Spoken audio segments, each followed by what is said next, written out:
Good afternoon, everybody, and welcome to the press conference on the results of the Donors Conference for the People in Turkey and Syria with President von der Leyen and Prime Minister KRISTERSSON. I'm going to give the floor to President von der Leyen with no further ado for introductory remarks. President. Thank you very much and good afternoon. Prime Minister KRISTERSSON and I hosted today, indeed, the Donors Conference for the People in Turkey and Syria following the devastating earthquake. I'm very happy to announce that the international community showed today strong solidarity. And I want to thank all the donors for their generous pledges and contributions. We all know that the scale of the devastation is staggering. More than 49,000 people lost their lives. Thousands are still missing. Millions lost their homes.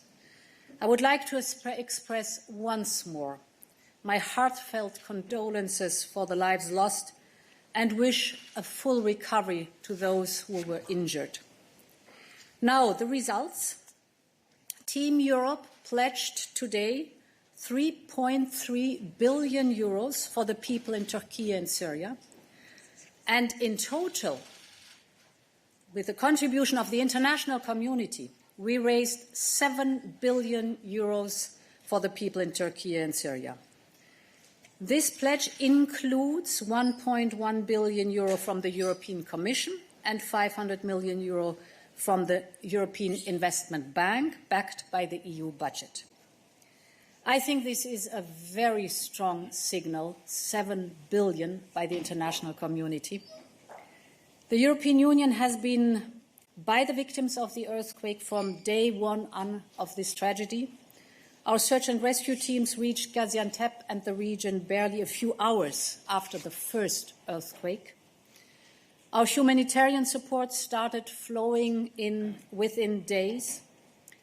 Just like we were rapidly by the side of the people affected with emergency support, we are now by the side for recovery and reconstruction. Not only with money, but also with know-how. We're ready to work with Turkey on rebuilding sustainably. We're ready to share our expertise and experience on building seismic-resistant houses. Schools and hospitals that the European Union and Turkey have designed and built together in the last years have withstood the terrible earthquake. And we are also ready to work together to build environmentally friendly houses to reduce energy use and the impact on the climate. My final point is on Syria. We have provided significant humanitarian support to the people of Syria as soon as the earthquake struck. And today, the European Commission pledged additional 108 million euro for humanitarian assistance and early recovery. Altogether, in this donors conference, we managed to raise with our partners 950 million euros for the people in Syria. This is just the first step. This is very important because on the 14th and 15th of June, we will host here in Brussels the 7th conference on the future of Syria and the region. And the aim of this conference will be both to focus on international engagement for the political solution of the conflict, but also to generate additional pledges of humanitarian and early recovery support for Syria. In conclusion, today was a good day for the international solidarity. We have shown to the people of Turkey and Syria that we are supporting those in need, but we know that there's a lot of work ahead of us, and this is the beginning of a process. Thank you. Thank you, President. Prime Minister, the floor is yours. Thank you so much. Thanks. I think today's meeting had one important goal: to turn our words of condolences and solidarity into real action and provide a strong, efficient, coordinated response to help the people affected by these devastating earthquakes. Like I've said before, this is a disaster of historic proportions. The first earthquake had a magnitude of 7.8 on the Richter scale, the worst in the region in 100 years. Over 50,000 people have lost their lives, and more than 10 million people are directly affected by the earthquake. The material damage is huge. In Turkey alone, at least 230,000 buildings have been destroyed, and around 3 million people have been forced to leave their homes. Europe and countries across the world were quick in sending immediate search and rescue teams and immediate relief following the catastrophe, a clear sign of solidarity. The willingness to help the affected communities has been strong.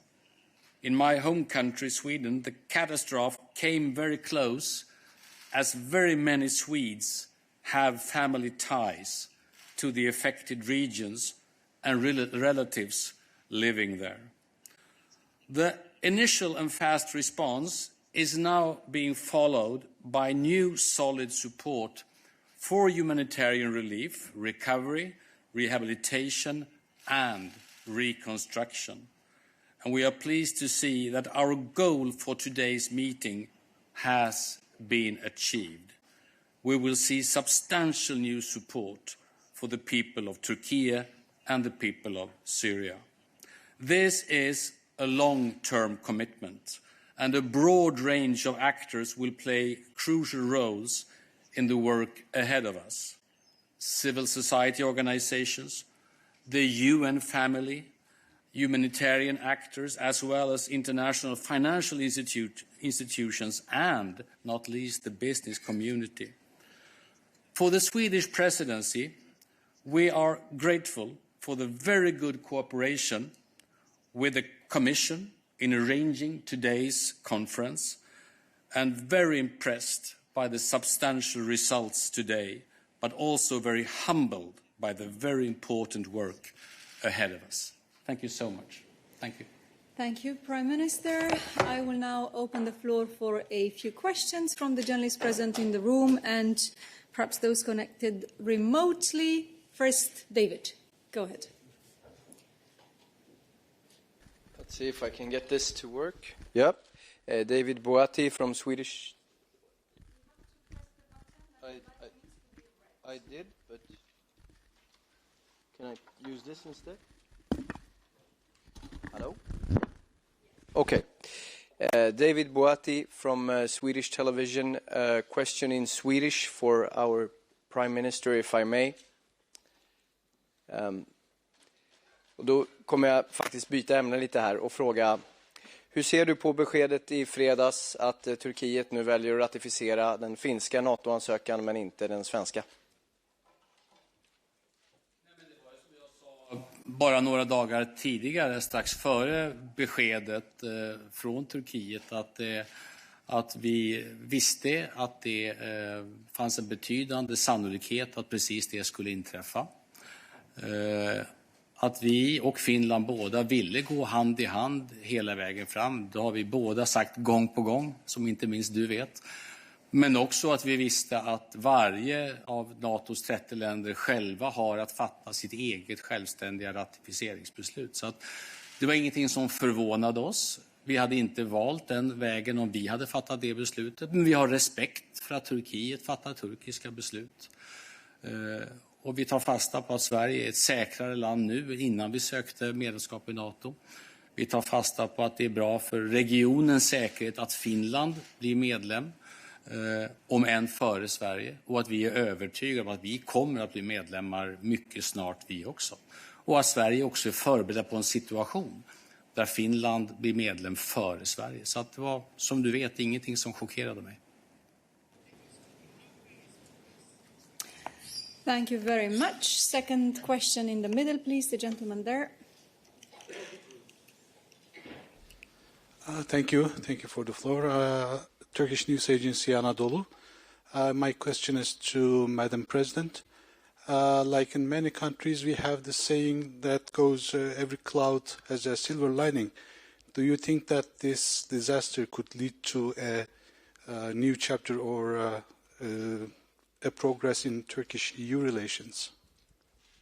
This is a very important step in the EU-Turkey relationship, but I'm also deeply convinced that if it would be the other way around and we would have a terrible earthquake, for example, in the European Union, I know we could rely on our Turkish friends to help us. So people in need solidarity, and this is therefore something which the European Union does because we are convinced that it is our duty to show solidarity and to help as much as possible. But of course, what is also important, we can work very closely together, for example, to make sure that the reconstruction goes fast, that there's a change on the ground. So this will intensify, of course, the work that we're doing together between the European Union and Turkey, and thus tighten the bonds. Thank you. I will now take, for the sake of fairness, a question from a journalist connected remotely, and that will be Bashar, hoping that it works.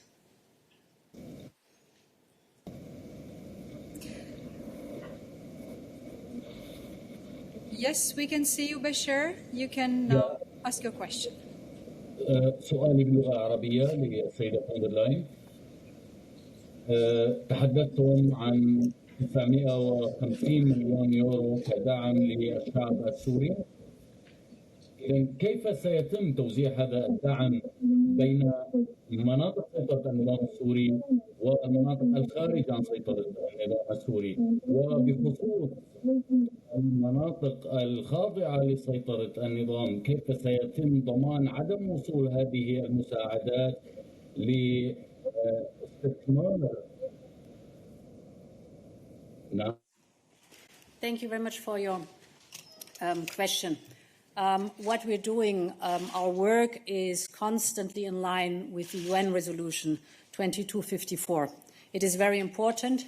Here, not only every donor, like us, for example, is responsible for their own pledge and how we use it, but it is very clear that here are only contributions in line with these guidelines that are counted in the final pledge. So, to make it very clear, the European Union does not work with the Assad regime, but we always support people in need. And our humanitarian aid, that is the Syrian support, is neutral, it is impartial, and it is independent.